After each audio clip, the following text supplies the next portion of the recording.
Hi, my name is Ron Laity. I am culinary development chef for Ms. Can Euro. This recipe is a twist on a Chinese Sichuan recipe, mapo tofu. The recipe itself is mapo popcorn, cauliflower and tofu. Bit of a mouthful, but it works. We will first go to the sauce. Basically what I've done is taken the mapo tofu, broken it down, so some of the components are tofu. I've replaced the pork with cauliflower, and I'm going to make the sauce, and I'm going to keep the sauce separate. So essentially it's vegetarian. So what I have, I'm going to turn the heat on. I have a small pan. In this pan I'm going to add some water. You can use stock, but water is fine. Sugar, vinegar and the mirin, as per the recipe. Now, you add that and you bring it to the boil slowly. To that, you add your tobanjan. Now, if you can't get tobanjan, use a little bit of miso paste and some chili sauce. It's essentially the same. It's a fermented chili bean paste. And then to that, your 150 grams of Come on a Garden black bean sauce. You can use a packet, you can use a tin, or you can make it yourself. It's a very simple way of doing it. It's not Michelin star stuff, but it tastes just as good. Now, you may find, you bring it to the boil, you may have a few lumps, which you may quite be happy with. Right, so you bring that to the boil. Have a look at it. If the consistency is fine for you, then leave it as it is. If you want it a bit thicker, then please use some cornstarch with a little bit of water just to thicken it up. Now, when you've done, literally you just bring it to the heat.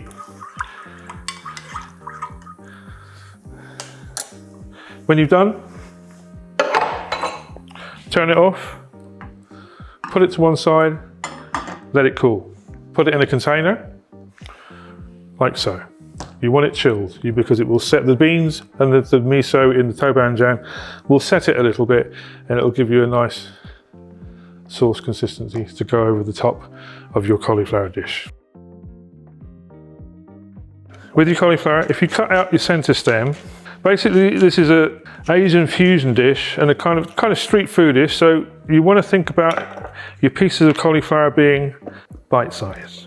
Mouth size. You don't want big ones. I mean, if you can get a cauliflower with small florets, more so the better. Then you just literally pick them apart. Bigger ones you can cut. If you take the stems off as well, you tend to get smaller ones. All right. So if you go through the whole thing, picking off your little florets. If they're too big, if the stalks are too big, then literally just cut them in half. So you want a sort of bite-sized piece. So go through. Pick all your bits.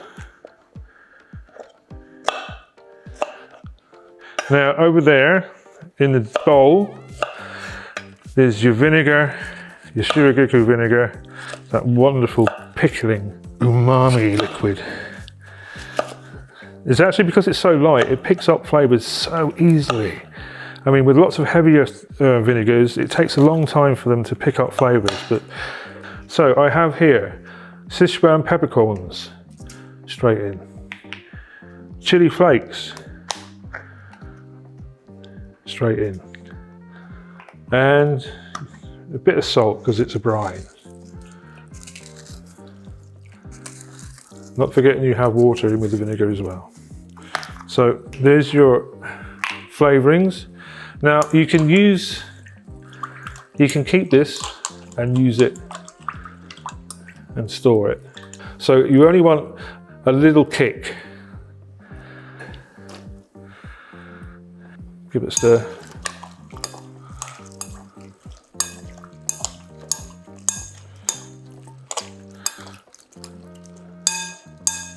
And you can leave it for about an hour. I wouldn't leave it any longer. The longer you leave it, the more it becomes a pickle, whereas at the moment it's just a sort of adding a fresh umami, zingy shiragiku kick to the cauliflower, and then when it gets deep fried, it still retains that taste.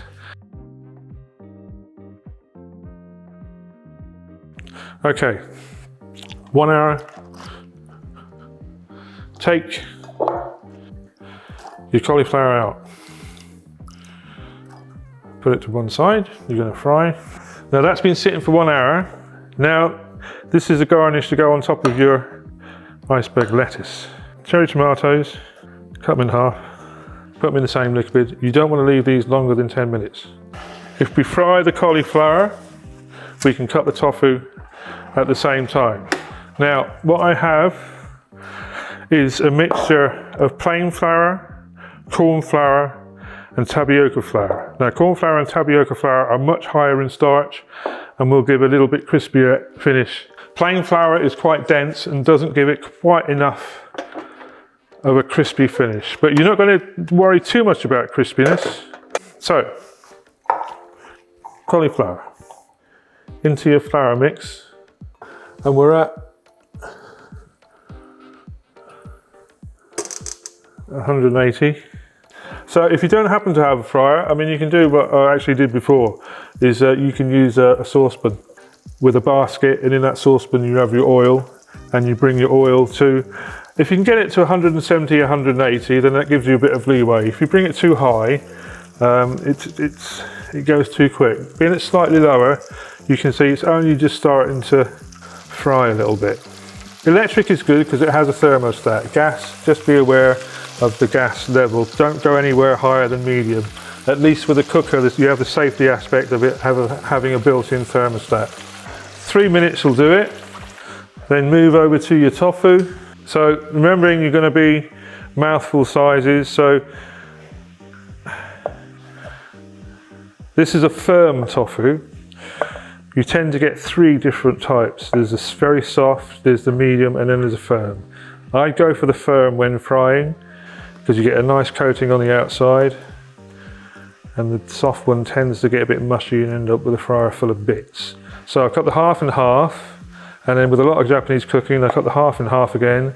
I cut the half in half again. Now remembering that these are going to be bite sizes, so take that like that.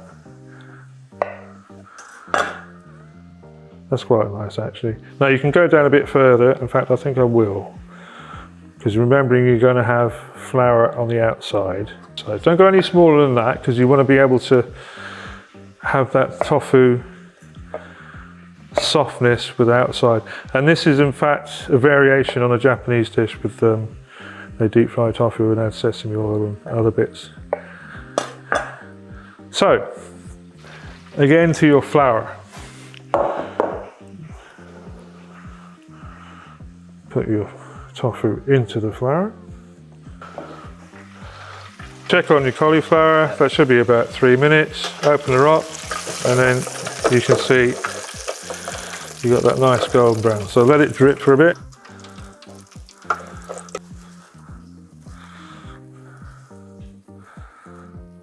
There shouldn't be that much oil on the outside with the flour. Back to your fryer with your tofu. You want to shake off as much of the flour as possible. It's not going to do anything to the tofu, it just means you have less bits and pieces of fried flour bits at the bottom of your fryer. You don't want to end up cleaning it every time you use it. The less stuff you actually put in the oil, the longer it stays cleaner. There we go, close it, 3 minutes. Just shredding some lettuce. Iceberg is nice and crisp. This is just to go on your plate next to the cauliflower and the tofu. So, twist it there. Turn to your tofu. Tofu should be done. Give it a shake. There we go. Now it's got a nice crisp on the out. Oh yeah, that's nice. Right, let that drain. Sit it next to your cauliflowers. So now have your iceberg. Now turn to your cherry tomatoes. Don't worry if there's some bits of chili or peppercorn on it. It all adds to the extra surprise to the customer. You don't need too many. The tomatoes will pick up the sort of mellow richness of the vinegar This is half the reason for using it, obviously. Now, you could either put cauliflower, tofu, or you can mix the two together. I tend to put a little bit like that, a little bit of tofu, a little bit there, there. Now remembering there's not many carbohydrates in here apart from the flours used for frying, so quite a substantial portion is quite, I mean that's quite a nice portion there. Right, that's your cauliflower, that's your tofu, deep fried. Now you've got your sauce, which has cooled down now. Now, just dribble it over the top like that. Now the background shiriguku and the peppercorns in the sauce will match the background shiriguku and peppercorns in the pickling of the brine, and the crispiness will go with that. Now also, Mabo tofu isn't Mabo tofu without some spring onions. And there you have it. Mapo popcorn, cauliflower and tofu with Mapo sauce.